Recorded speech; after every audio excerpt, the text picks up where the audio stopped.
Hey you all, I want to welcome you to another bonus episode of the season.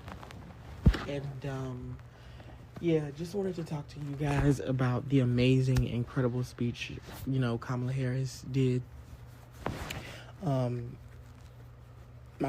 president, I don't care what nobody else says, my Madam President said at her NAACP, Chairman's Award acceptance speech, it was, man, I'm not going to lie.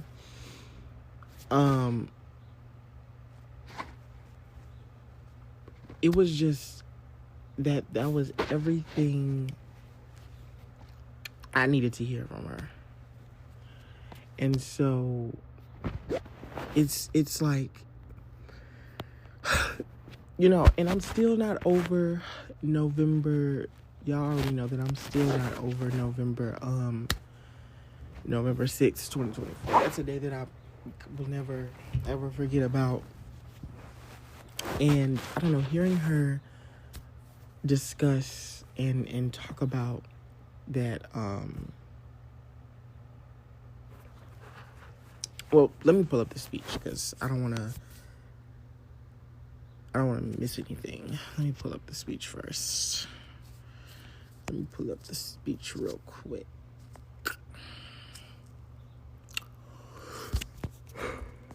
Because it was so perfect, and like I said, it was everything that I needed to hear, and it helped heal a lot of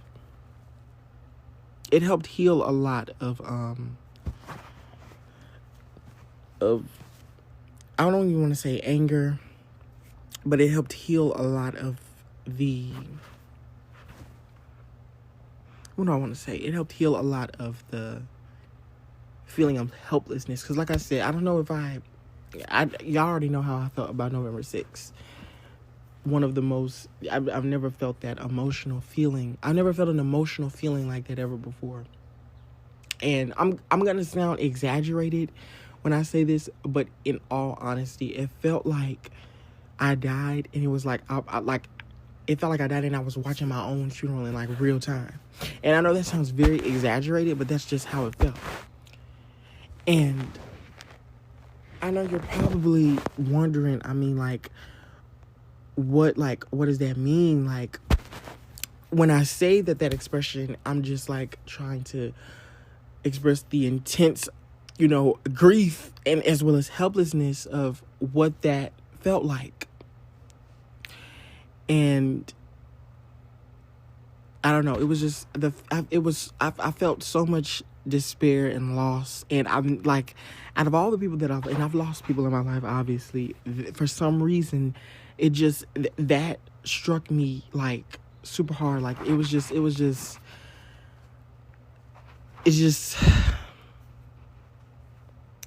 that I can't really get into. It just, the amount of helplessness and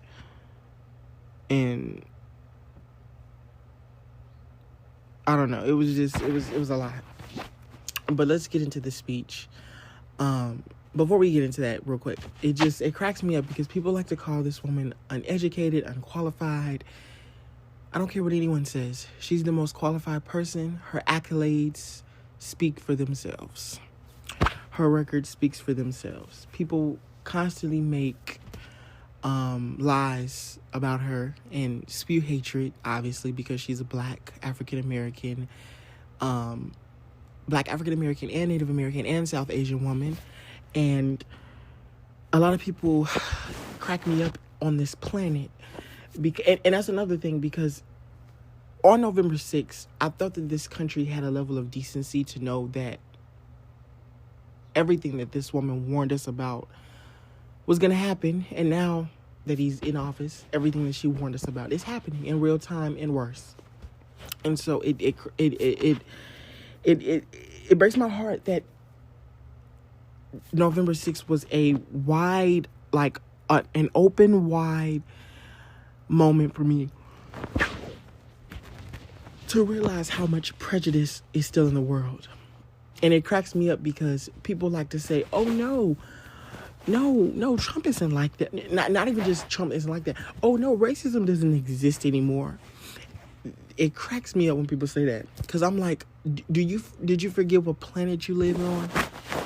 And like, of course, I expect a Caucasian to say something like that, because I mean, they're Caucasian. So like, the only type of racism that they will receive is like the ones from us when we're like angry towards the things that they've done in the past, which is rightfully justified. But I mean, it cracks me up how people be so quick to say that racism doesn't exist. Like, do you realize what planet you live on? Did you forget? Like, did you just forget that? Because I feel like that was the reason. Like, you must have obviously forgotten what planet you live on. Because if you really think that racism doesn't exist, then you're obviously just oblivious to the fact, or you're purposefully choosing to be ignorant, which is disrespectful as well.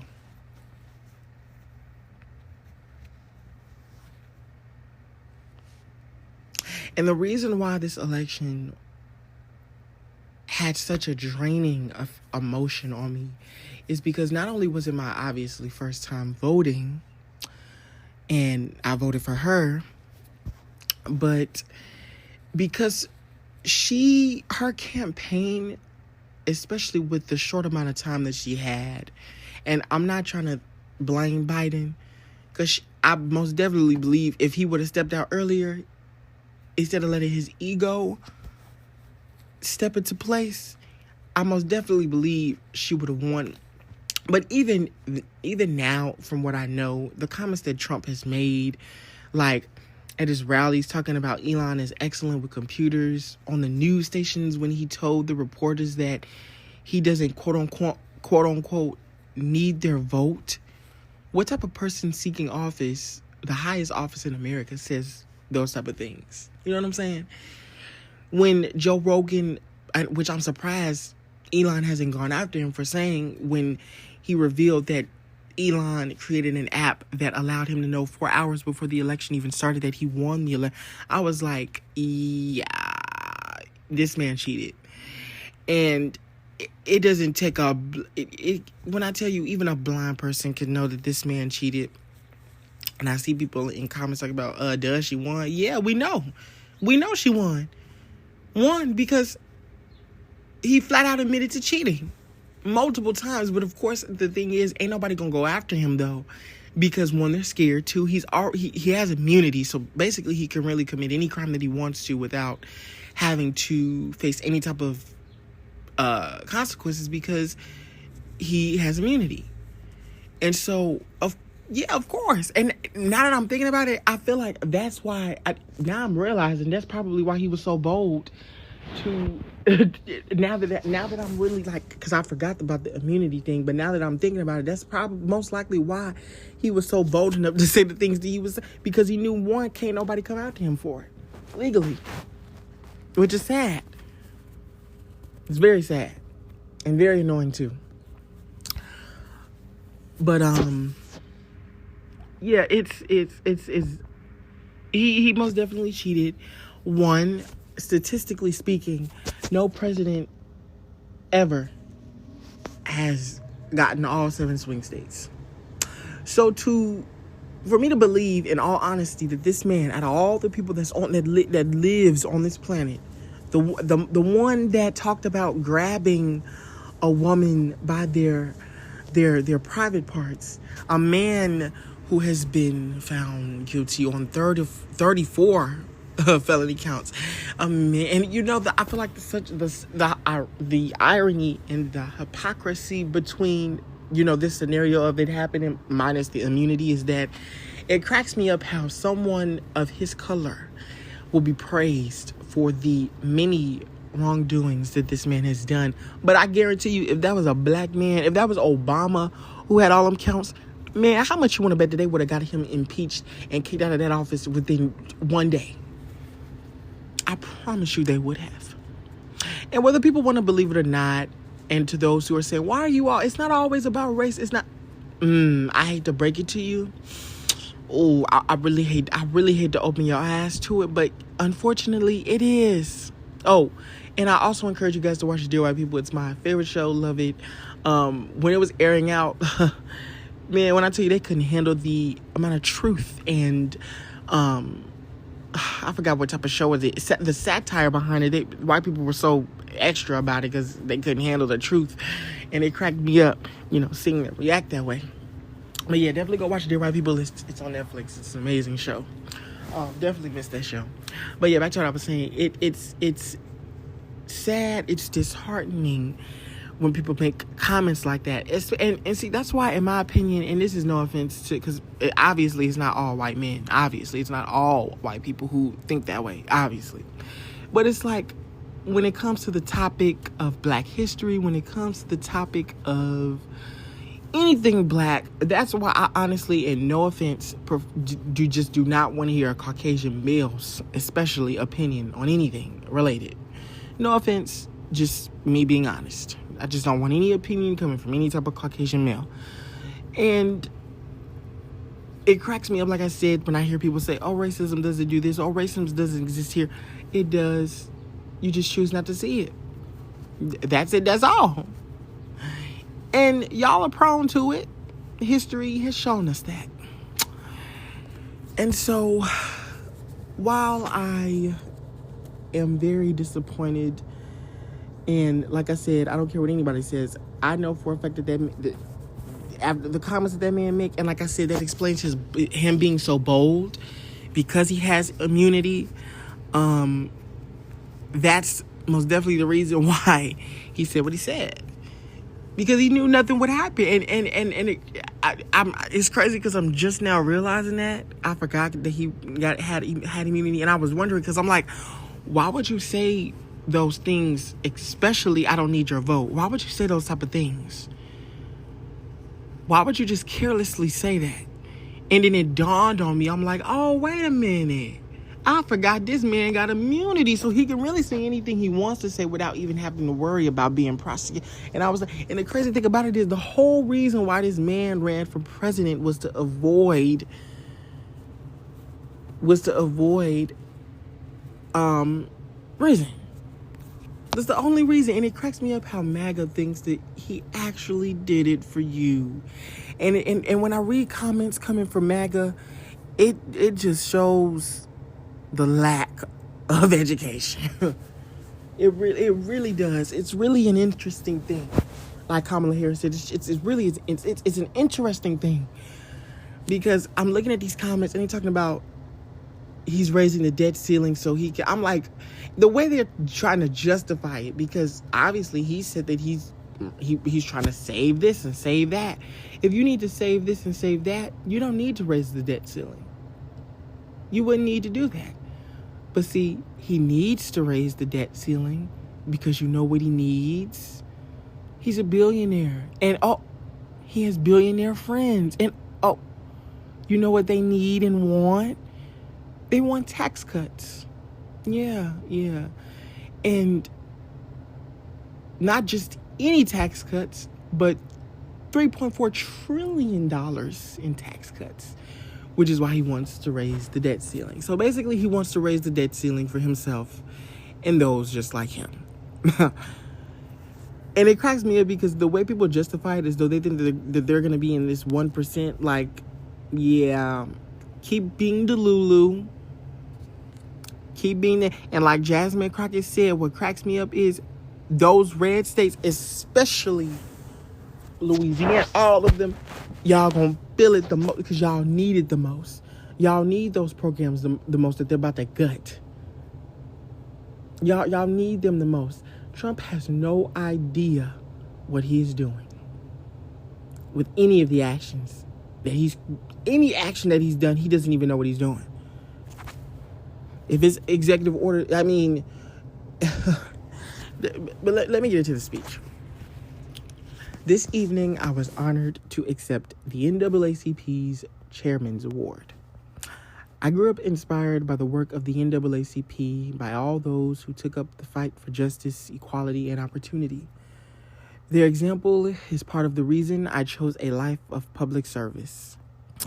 At the moment, people around our nation see the flames on our horizon. Baby, it is not flames. Those are wildfires. This is not the flames on the horizon. This man is causing wildfires right now. The rising waters in our cities and the shadows gathering over our democracy. And ask, what do we do now? Well, what we could have done, even though I don't believe she was going to win either way, considering that Elon did cheat for him. I don't care what anyone says. His comments that he made prove that. So if you want to choose to be delusional and believe otherwise, you continue to do so. But I'm going to listen to the comments, because out of all the mess and lies that Trump has lied about since he's been in office, because he hasn't really done anything to really, not even really at all has done anything to lower anything. If anything, what he's doing is causing the prices to go up. So, yeah, I'm a listen. I'm gonna take his word, take his truth for when he said that not only does he not need their vote, but he also knows that Elon is good with computers. I'm gonna believe him when he says those things, which proves to me further that he cheated this election. Because, like I said, no president has ever won all 7 swing states single-handedly like that. I do not believe, especially considering the rallies that he had in some of those swing states, it wasn't adding up. It wasn't adding up. Them chair seats was definitely empty in a good majority of some of his rallies versus Kamala's. So that's another suspicion that I had. And a lot of people are asking, well, why isn't the government doing anything if this is... Well, guess what? They can't do anything because, one, guess who has immunity? Oh,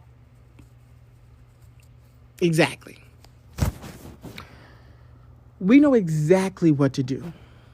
Like those who forged the NAACP and those who carried its legacy forward, we use our power, we organize, mobilize, educate, and advocate. Not because it's easy, but because it's necessary. Because the fight is worth it. I'm just so tired of fighting, y'all. I don't know about a good majority of y'all, but I'm tired of fighting. And I'm not trying to be funny when I said this, when I said what I'm about to say, but like, y'all already know the history of people fighting and marching back in the day for the many freedoms that surprisingly should have never been taken away, but were, unfortunately. And it's obviously sad and heartbreaking to have to know that now that the people before us went through it, but now we got to go through it. You know what I'm saying? Never would have thought. Never would have thought in it. Like, never would have thought. I really never would have thought, even though it wasn't as extreme. It's not, it's getting close to getting really extreme as it was back then, but it's getting there. And I remember I saw a comment on TikTok saying, people taking this as a joke with what Trump and Elon is doing with the whole salute. Y'all know what I'm talking about. And with the Adolf, I don't know if y'all know who I'm talking about, Adolf from Germany. And people take it for a joke, but what they fail to realize is it took Adolf nothing but a month and a couple of days to tear down a whole country and its constitution. And when I saw that comment, I was like, exactly. They taking this as a joke when it's not even funny. Nothing about what is going on is funny. And then I made a comment and I replied and said, because I'm not trying to live how and deal with the things that people before us had to deal with. And now they trying to reintroduce it back and bring it on us. The newer generation, the newest, latest generation that's growing up. That is so unfair. I'm not, and obviously, you know, we as Americans obviously have the ability to fight for what we believe in, because a lot of things have changed to allocate for the people, so that way people can know that in reality, yes, the government has power, but the American people do too. And I feel like that is true, very much more than what was given back then. But yeah, at the end of the day, I'm not trying to be involved in any new type of Adolf type thing. I'm not trying to be. No, it's no. This chapter in our American story will be written not by whoever occupies when I tell you that this whole section, even though the whole speech really, just like I said, it healed a big part of my heart. And seeing her talk, especially after that inauguration, because that was so hard to watch. It really was. And I can't even imagine how she felt, because I know if that was me, obviously, I know I would have felt like I failed the entire country, especially with everything that is going on and the hatred that Trump is spewing out. I most definitely, and the actions that he's been doing. And everybody saw what he did with the Black History Month. Come on now. BS. He just really trying to, and it cracks me up because he's really playing in African Americans' face, but y'all choose to suck up to him because y'all are sellouts.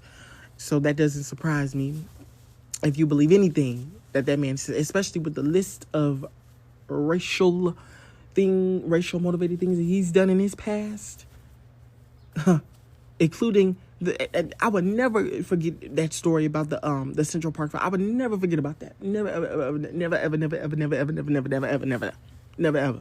I would never forget about that. But yeah, back to it. That part really healed me because, like I said, I know. Well, no, let me go back to the inauguration. Everybody remembers the inauguration, and it broke my heart seeing her sitting down like that. And one thing about her, let me tell you something. Let me make something very clear. One thing about Kamala Harris, she may have lost the election, but she's not going to lose her joy. I can tell you that. And she's not going to lose her resilience and strength. And seeing her, and even the way she was sitting was presidential. Like, it was insane. Like, she was even sitting presidential. And seeing her next to Joe Biden, and Joe Biden, you know, obviously being on her side and not getting up when everybody else was getting up, love that. Because, you know, I don't care what anyone else says. She won. He cheated. And that's how he won. I'm going to continue to say it because I'm not going to pretend like those comments that Trump made didn't exist. They do, which is proof to that he cheated. And so just seeing her sit down, I could just look at her eyes and just tell that she, you know, that she felt like she failed us. And the truth is, she didn't fail us. More so, a lot of people just didn't listen. They thought she was joking. And it cracks me up because people make fun and talk about, oh, she's word salad and all of this and blah, blah, blah this and blah, blah, blah that. And it cracks me up because obviously, I know a lot of people don't understand figurative sentences. And it cracks me up because I don't know what school anyone has been to, but I can easily break down that sentence. Unburdened by what has been means to encourage people to set themselves free from past failures or systematic barriers and to focus on the future. But see, the reason why MAGA couldn't understand that is because, one, they're slow. I don't care what anyone has to say on that. That's why. And two, because they choose not to, because they don't care. And it cracks me up how people say it's word. No, it's not word salad. You just don't know you just don't understand. You don't know how to dissect what she's saying because you're dumb. You need it to be broken down to you in a special way. And I'm not even trying to say that to be funny. I'm saying that to be truthful because it's the truth. With all them combined, their IQ has to be like a good -5. And that's just me being generous. But like I said, just seeing her at that inauguration, it definitely broke my heart. Seeing her have to be around the gloat of his win, even though obviously she had the face of not caring and more so had the face of worry for the country. And that's what really breaks me down because even in the face of the loss of losing this election, it wasn't that she was disappointed in herself. It wasn't that I most likely believe that's one of the many feelings that she had especially sitting in the front of all that mess. Because, like I said, I don't know how she could sit through that. I would have been dying laughing, especially when he said drill, baby, drill. Like, I would have been dying laughing at some of the stupid stuff he was saying. And then when I saw Hillary laugh when he said he was going to rename it to the Gulf of Mexico, and she started laughing, I'm like, Hillary, I'm right there with you. Because everything this man say is dumb. It's just dumb. And so just Kamala just sit there and listen to the stupidity. I know she was probably thinking, how did I lose to this stupid man? I know that's how she was thinking. Girl, you lost because he cheated. That's how you lost. You lost because he cheated. That's why. But I'm gonna keep saying it. And so it just broke my heart because, if anything, she's obviously expressed her love for this country. I don't know how she could. I mean, obviously I know how, because you got to have the love for the country if you want to run it. So I get that. But it's just like, the way that her face expressions were at that inauguration, you could tell that not only was she disappointed in herself, but she was also more so concerned and worried for the country. And that's why it just broke my heart just watching that inauguration and seeing that, and Miss Underwood trying to sing and being disrespectful and not shaking people's hands and stuff, that, just her being herself. And it broke my heart seeing that it really did, because like I said, that was supposed to be her day. And I don't know about y'all, but when I watched that NAACP, all I could think about is, because the polls currently are heading to Kamala Harris right now, in terms of like her leading the Democratic polls. And so all I can hope is and want is for her to run again, especially with all the damage that this man is going to cause, if there is even a country.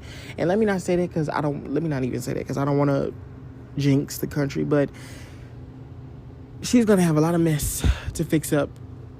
Hopefully, if she runs again, I'm hoping that she does. Because like I said, I don't care what anyone says. She's the most qualified person. Whether you like it or not, she is. She is. She has the knowledge. She has the experience of every branch of government. She is. And to those who say, no, she's a drunk, provide me a toxicology report. Please. I really need a toxicology. Somebody please give me one, because I really need a toxicology, because y'all just be saying baseless stuff. If anyone's the drunk, it's Pete Hegseth. Yeah, the one who was drinking at literally was drinking at one of his while he was speaking to whoever he was speaking to. So if that's where you want to go to the right person. Don't come over here with that foolishness and lies like y'all usually do. But yeah, hearing her say that, and then saying the American story will be written by we the people, man, when I tell you, it broke my heart. It just really broke my heart. But at the same time, it helped heal a part of me that I honestly it just healed a lot from. Her speech just definitely healed me a lot. And I needed to hear her say those things. And that's one thing about Kamala. Her voice alone, in the darkest of times, when I tell you her voice alone that's why I could only imagine how much hope that how she would have, because when you're a president, you need to have sensitivity. What type of president makes comments talking about, what am I going to do, go swimming? Like, you don't make jokes about it. I would never forget that. You don't make jokes about accidents and stuff like that that lead to the death of it. You don't make jokes like that.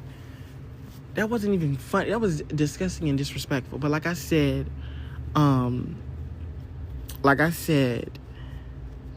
it was just amazing to hear from them. It was amazing to hear from her, and like I said, it definitely healed a big part of my heart that I just needed to be healed. Just hearing her voice alone, it helped with a lot. And so, yeah.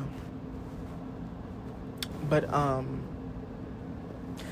thank you all for listening in. And I just do hope y'all, even to those who voted for him, I just hope that y'all get a brain at some point, because it's not even funny. And if you can't, I mean, it's not even funny. I just hope that people wake up. I really do. I really do. But yeah, thank you all for listening in to this bonus episode. And yeah, I hope you guys enjoy you all's day. Bye-bye, y'all.